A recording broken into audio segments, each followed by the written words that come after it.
değilim, edid milletim, talam mehriban denanlar, mente de ena ata mehrnedar, kıyınlar başından geçiriyen bir çağanın yüreklerini okap vermekçi.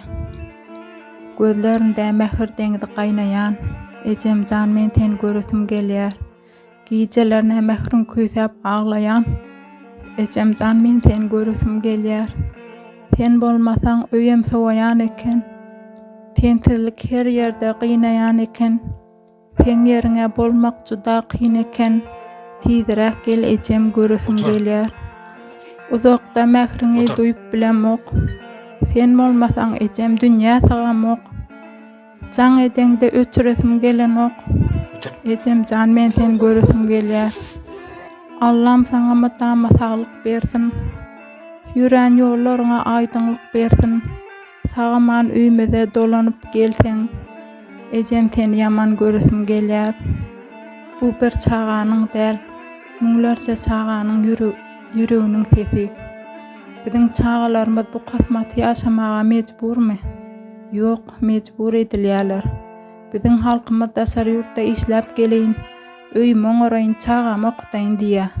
Soň çağatyn daşary yurtda işlemäne iberjek. Bir zat welin unutdular. Ömür geçip barýar, yurt elden gidip barýar. Halk bolmasa yurt bolarmy? Hani baýlygy boýunça dünýäde 4-nji orunda durýan yurdumyz. Näme üçin yurdumyzda iş orunlary ýok, ýaşlarymyzda iş ýok, ýönekeýje tämizlik işine de para berip girmeli.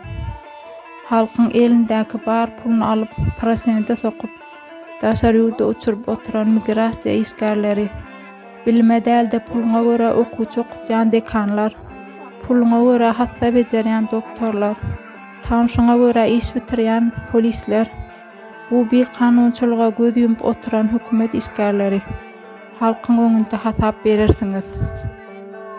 Bu sistema halky dargatdy, ýurdu çüýretdi. Çağalarymyz ene ata mehirine dar bolup ulalýarlar. Binanlarymyz daşary ýurtda işläp, ili işte gözü ýaşda, çağalarymyzdan aýraçylykda gezmäliň. Nesillerimiz bizim baýlygymyz, yurdun gelejegi enelerimiz öý ojagynda aktyk söýsünler. Ýaş genlerimiz nesil öndürsünler. Halk bolup nesillerimiziň ýagty gelejegini guralyň. Dinleýäňiz üçin sag bolun.